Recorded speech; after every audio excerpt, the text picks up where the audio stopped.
I remember all of the uncertainty and all of the intimidation that I felt when I started my very first sewing project, which was about 10 years ago, so I've come a long way. But the first thing I made was a dress, and I think I bit off a little bit more than I could chew because I don't know if I was actually able to finish the project, but that's how I roll sometimes. And when I tell people that I like to sew, 8 to 9 out of 10 people will be like, oh, I wish I knew how to sew, or I just don't know how to sew and I don't know how to use my sewing machine. And the thing is, sewing is so much more than just actually sewing together 2 pieces of fabric into a garment. It's how you wear it, it's where you wear it, it's how you feel in it. Like making something that is 100% authentic to you is such a powerful feeling, and being able to do that freely and excitedly is just personally why I make clothes and one of the best feelings for me. That's what I love about it. But what people don't realize about sewing is that only 30-ish% is actually done on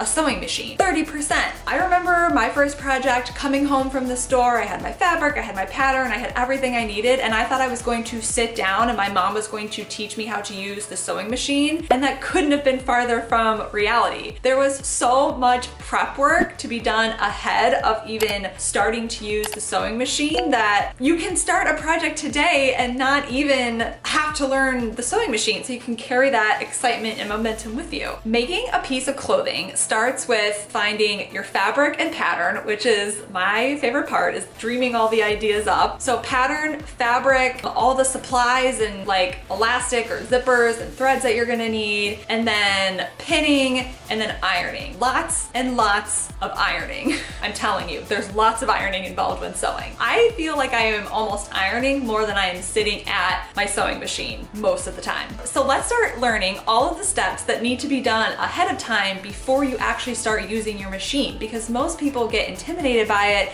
and then they don't start. And the thing is you don't have to know how to use your sewing machine to start sewing, luckily. Because quick tip, I actually started sewing using lined college ruled paper. Yes, I actually practiced like sewing a straight line using college ruled paper. You don't have to always sew on fabric. Yeah, I started with the paper and that took like 10 minutes to get the hang of, and then I actually started diving into the fabric, which is like what we all want to get into anyway. So the very first thing we need to know when we want to start a project, first thing is our bust, waist, and hip measurements. Probably the first tool you'll ever need is a measuring tape, and then once you know your size, you'll know what size of pattern to buy. Because yes, patterns come in different sizes and you'll need to know which one to buy. I'm going to start with this McCall's 8327 pattern because, well, I like the style. And on the back, it's gonna give you all of the information that you need to know before you leave the store. It's gonna tell you everything you need to get and by how much. So let's read it together. It's actually going to tell you your suggested fabric, so what type of fabric you need to buy. And if you don't understand or know fabrics, ask someone at the fabric store. I can tell you how many times I've gone to Joann's and talked to someone behind the cutting counter and I've asked them, hey, do you think this fabric would work with this pattern? And they'll either say yes or no, and why. Like, they're just a wealth of information.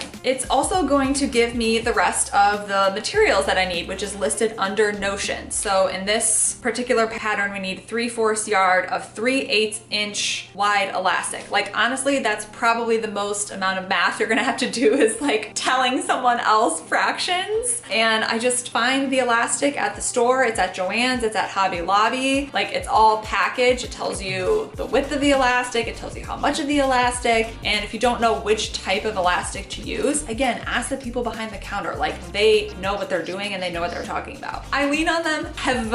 Like, they are my sewing advisors, even still to this day. And I don't even know them. They're strangers, but that is their job. They're here to help. Okay, so based on my size, I'm a 36 bust, a 30 waist, and a 41 across my hip. And you can tell that there's no like direct size that correlates with those exact measurements. So I would always advise sizing up, because you always want more fabric than less fabric, if you know what I mean. So if I take my measurements of 36, 30, and 41 and try to find the closest size, that closest size, if I just take my finger up to the sizes, would be size 16. And that is what size I need in the pattern. And that's also gonna tell me how much fabric I need to buy. So for a size 16, if I follow all the way down along that column and I'm making skirt A, I need 1 1/8 yard fabric. That is what I go to the cutting counter at Hobby Lobby or Joann's and let them know that's how much I need. And I remember doing that once, and this lady was standing beside me and she's like, oh my gosh, like I just wish I knew how to do that. And I'm like, it's literally right here. Like it literally tells you how much you need on the back. Like you can do it. I'm not doing anything special here. I'm not making anything up. I'm just using the information provided. So now that I've come home from the store, I have my pattern and my fabric. And this is just scrap fabric because I am doing a test of this skirt. So this isn't like the actual fabric, but nonetheless, all the steps are still the same. My first order of business, like coming home from the store, first order of business is getting the iron heated up. We're gonna need the iron because like first bringing all the contents out, we have directions and then this very fine tissue paper, which is what the pattern comes printed on. And as you can see, it's a little wrinkly, so we want to iron it out so when we cut it, it's smooth.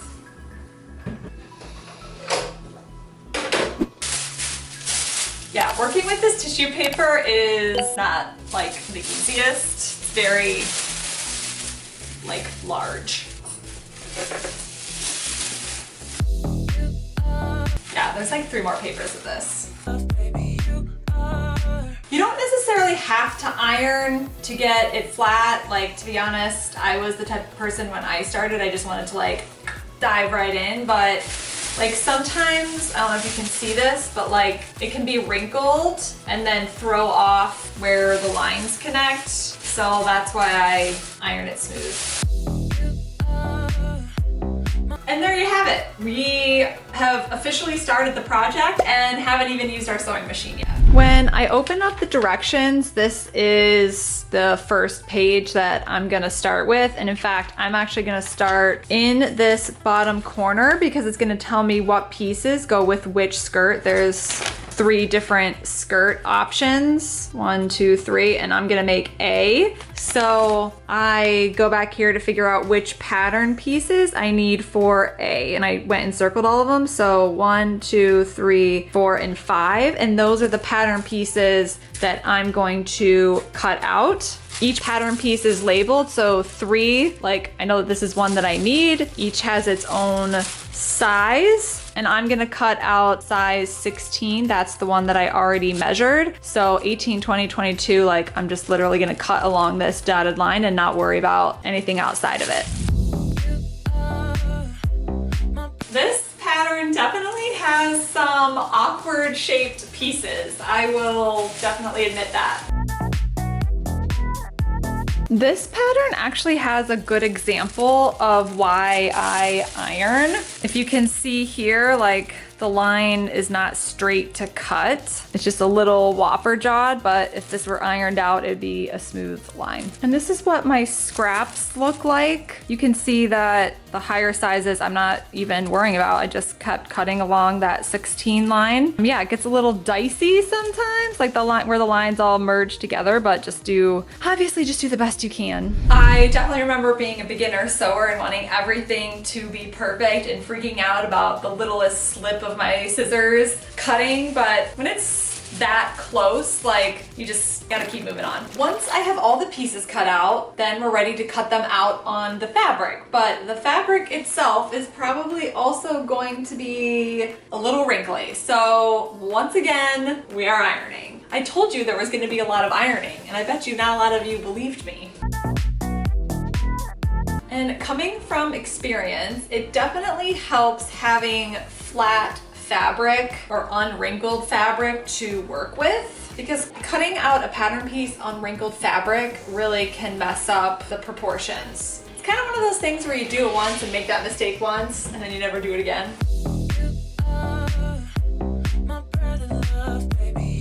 One tip that I did learn from my mom about ironing, like you kind of think, oh, it's easy, I'm just gonna like iron. But actually, like you wanna make sure you don't stretch the fabric while you're ironing. So I try not to push down and stretch. I try to just kind of like lightly press the iron over the fabric. Like I am not putting a lot of pressure on this iron. I'm just skimming over it. It's honestly the same as if you were trying to apply cream to your under eye. Like you don't want to like really stretch out your under eye. You don't want to stretch out your fabric. So I'm just lightly pressing the iron. We're gonna iron again, so it doesn't have to be 100% perfect. Like all the wrinkles are out because you're gonna be trying out the garment, you're gonna be moving it around. It will get wrinkled again. Just accept it. But at least now when you put your pattern pieces on top, it'll lay relatively flat on the fabric. Another way to talk about ironing is I'm really letting the steam do all the work. I'm not doing the work. The steam is getting those wrinkles out. I'm not pushing on them. Letting that steam do its work. Next step, we're finally ready to put our pattern pieces on the fabric so we can cut them out. And you may be thinking, oh my God, I don't know how to do that. How do I know how to put the pattern pieces on here? It will tell you, the directions tell you. And I'll be honest, I have been majorly confused at how the fabric goes with cutting out the pieces. And honestly, I have taken a piece of fabric, the directions, a pattern piece to Joann Fabrics before to the cutting table and been like, I do not understand this, show me how to do this. And every time they have figured it out. So you're not alone in this. You just have to follow the directions. Every time I used to call my mom, because I lived like 2 hours away and we would FaceTime about some directions and I'd be like, I don't understand this.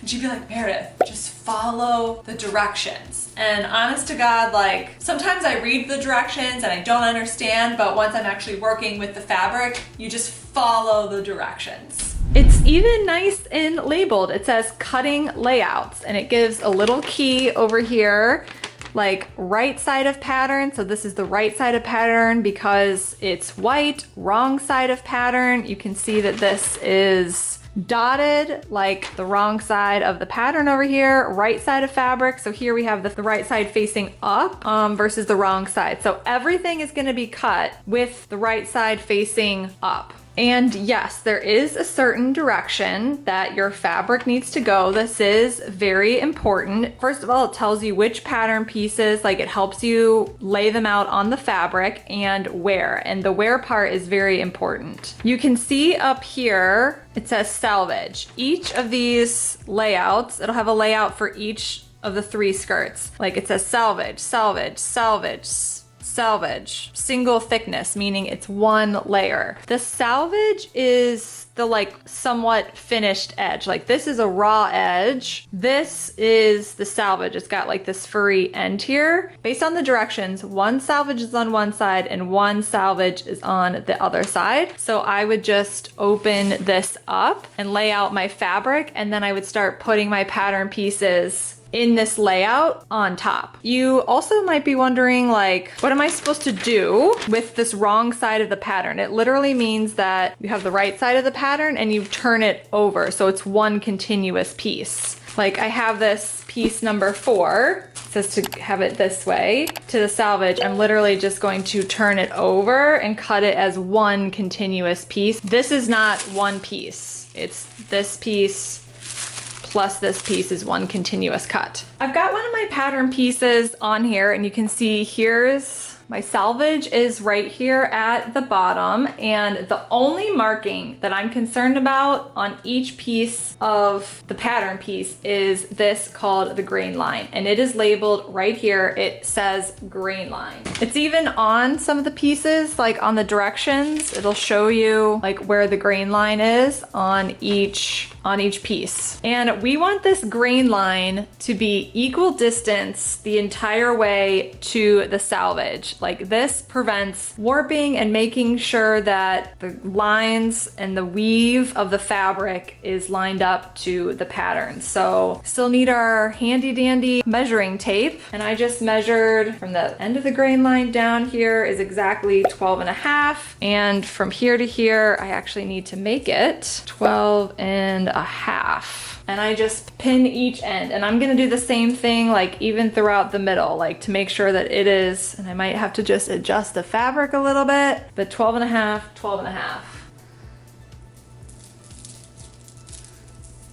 And I just wanna make sure that this is 12.5 all the way through. 12.5, 12.5. And then from the, like basically from the grain line is how I put the pins in to make sure I cut everything straight. So pin here, pin here. I always pin my corners, and then I can just pin anywhere else throughout to make sure I get a seamless cut.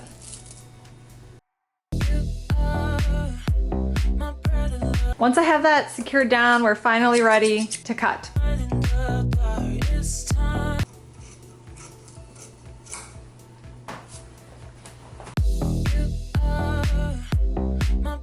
One piece finally cut out. See, that wasn't so bad. You could do this.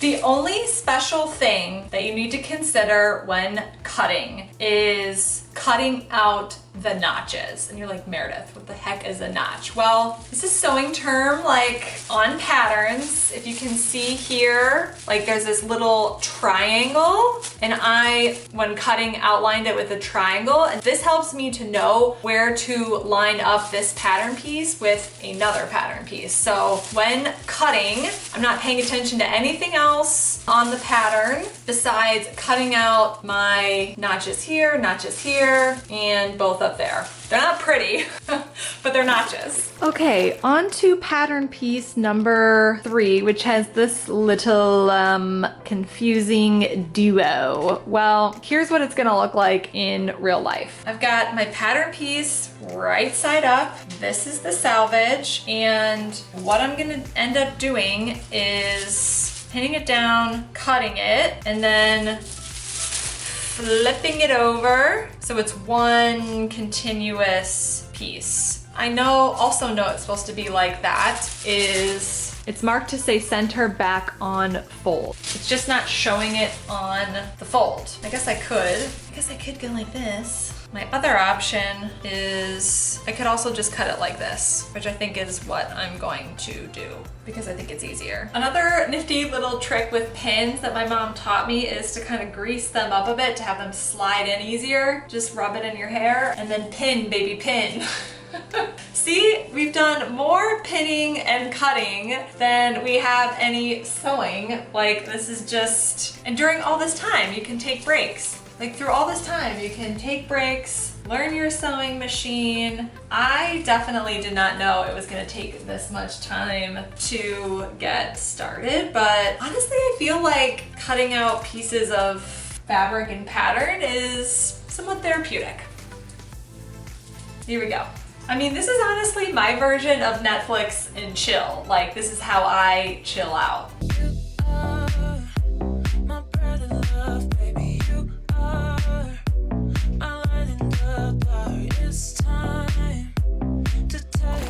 Piece number 4 also has this like way it's cut where you have to, this is the right side, then you have to flip it over and it's one continuous piece. So I'll show you how I would actually cut that. I've got my piece here, I have my selvage, and I'm just going to measure 10.5. I'm gonna act as if this is the grain line because it kind of is. 10.5. I'll get this pinned down. And then I'll start cutting. And I'm gonna cut to this edge. I'm not cutting this line. Okay, here's the cool part. Here's what this means. I'm gonna take out my pins, but I'm gonna keep them close by because I'm gonna need them. And then I am flipping this over. And you're probably like, Meredith, how do I know how to line this up? Well, easy. You're gonna measure where it was before, about 10.5 inches. And I'm measuring to this selvage, 10.5, and it's right where I stopped cutting. 10.5, perfect. And then I'm gonna keep cutting as if this was one continuous piece, like I lost no time at all. Same over here. now I have one continuous piece of fabric. So that's why it's right, like you just right side, wrong side. Now we have all of our pattern pieces cut out. We're ready to start sewing, right? Actually, not quite. Like, we're still in the preparation phase. We still have to get our pattern pieces ready to start assembling together. So yeah, you don't have to worry about like the dread of, oh my gosh, I have to finally learn how to use my sewing machine. Like, nope, we still have one more step to prep the fabric before we're ready to start even assembling. Still not sewing, just assembling. And if you're thinking, my God, that has taken forever. Well, yeah, sometimes it does. Like, I'll just do like a little bit here, a little bit there, and it's very unusual. I guess I'll say it's very unusual for me to come home with a pattern, come home with the fabric, and immediately start sewing. Like, the first day or two might be me just doing all my ironing, cutting out, like assembling, getting the fabric ready, pinning. Like, yeah, you don't just come home from the store and start sewing. Okay, we are finally at the last step of preparation, and that is marking our fabric so we know how to line it up. And if I scroll in here, you can see some patterns have these dots, maybe some of the dots over here, like anything that is marked with a circle. There's two here, there's one here, here. We're gonna mark these on our fabric. So how I do that is I have my needle and thread, and I'm just going to puncture through the pattern, puncture through the other side. I'm literally just gonna make a circle with, and there we go. It's through the fabric. I got a little circle there. Cut, cut. And this is where I leave you, because I have now shown you and hopefully taken the fear and uncertainty and intimidation out of starting your first sewing project. You know how to do this. You do not need to know how to use a sewing machine to at least start your first project, and then use that momentum and that excitement that you have of actually learning your machine instead of starting it with dread and fear and being intimidated and assuming it's not going to work out. You've already started and you've already assembled the pieces, or you've already at least started cutting out the pieces. So I hope you finish your project. Let me know in the comments if there's any other type of how-to videos that you might want to see. I know there's like a million already out there, but I am a self-taught sewer, and I like kind of learned from my mom from the beginning, and then I moved to China and then I moved 2.5, and then I moved back, and then I moved 2.5 hours away. So I didn't always have my mom there and did things incorrectly for quite a long time. So I might have a different way of interpreting and starting sewing than someone who was taught through a class. So thanks for watching, and let me know down below what questions, frustrations, or anything else that you might need. So thanks for watching.